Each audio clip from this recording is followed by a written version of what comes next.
एक कवि, एक उपन्यासकार, एक कहानीकार, एक चित्रकार, एक लेखक के तौर पे वो सब कुछ था।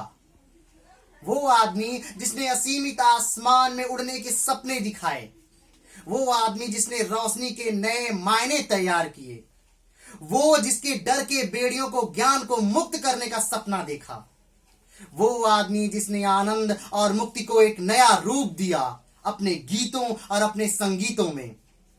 हम सब जानते हैं कि 14 नवंबर चाचा नेहरू का जन्म दिवस के रूप में हम मनाते हैं, लेकिन 14 नवंबर 1913 को समाचार एजेंसी रायटर ने एक छोटी सी खबर छापी। वो थी पहले एशियन के नोबेल पुरस्कार जीतने की। नमस्कार, मैं हूं पार्थ और आज मैं आप सबके सम्मुख लेके आया हूं महान कवि, या मैं कहूं तो विश्व कवि गुरु रविन्द्रनाथ टैगोर की कहानी संग्रह। जी हां, एक ऐसा युग पुरुष जिसने इस एशिया को, या यूं कहें कि भारत को वैश्विक पटल पर ला करके रख दिया और लोगों को यह बताया कि गुलामी की बेड़ियों में जकड़ा हुआ भारत भी वैसे लिख सकता है जैसे फ्रांस पेरिस के लेखक लिख सकते हैं।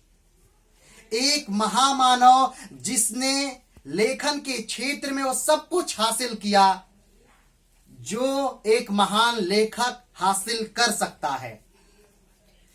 1910 में उसकी पुस्तक पब्लिश हुई जिसका नाम था गीतांजलि, एक क्षेत्रीय भाषा बांग्ला में।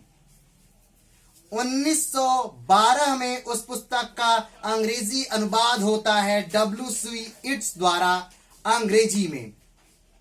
कहा जाता है कि रविन्द्रनाथ टैगोर ने ही उसका अंग्रेजी अनुवाद किया था और 1912 में अंग्रेजी अनुवाद के बाद 1913 में उसे नोबेल पुरस्कार के लिए बुलाया जाता है। ये अलग बात है कि गुरु रविन्द्रनाथ टैगोर नोबेल लेने नहीं जाते हैं और विदेश मंत्रालय के जो राजदूत होते हैं ब्रिटिश गवर्नमेंट के, वो नोबेल प्राइज लेते हैं और बाद में कुछ साल बाद 1922 में जब रविन्द्रनाथ टैगोर जाते हैं तो वहां आभार भाषण प्रकट करते हैं।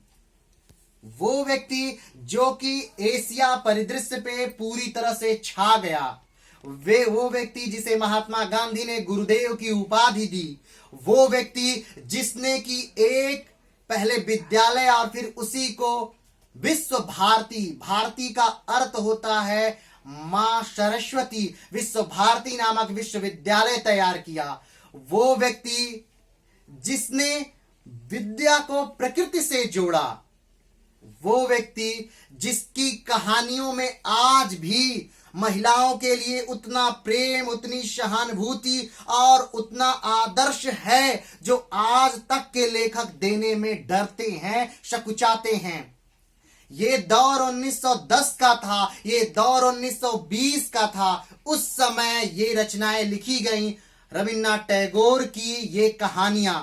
इन कहानियों में मुझे जो सबसे अच्छी कहानी लगी, आपको भी सबसे अच्छी कहानी वही लगेगी, काबुली वाला।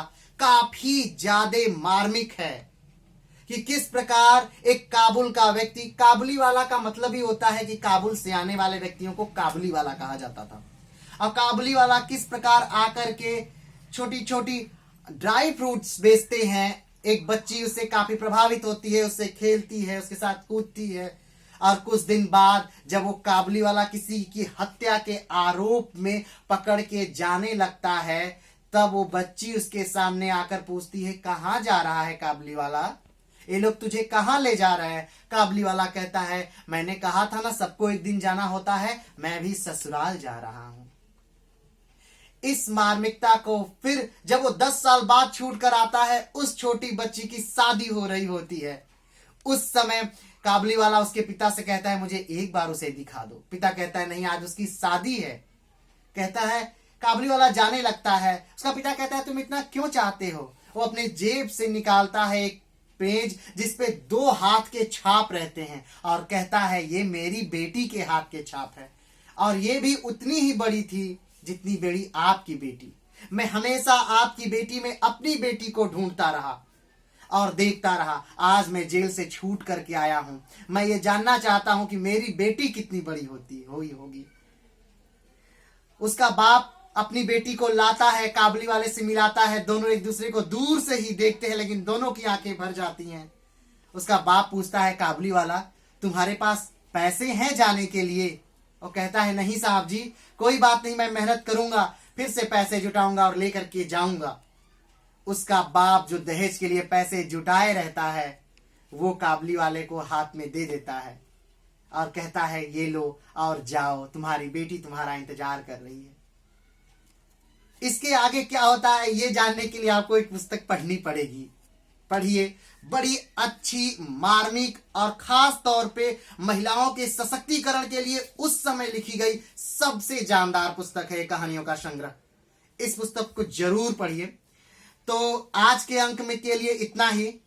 कल फिर मिलेंगे नए अंक में नई रचना के साथ। नमस्कार। हंसते रहिए, मुस्कुराते रहिए, खूब पढ़ते रहिए। जय हिंद।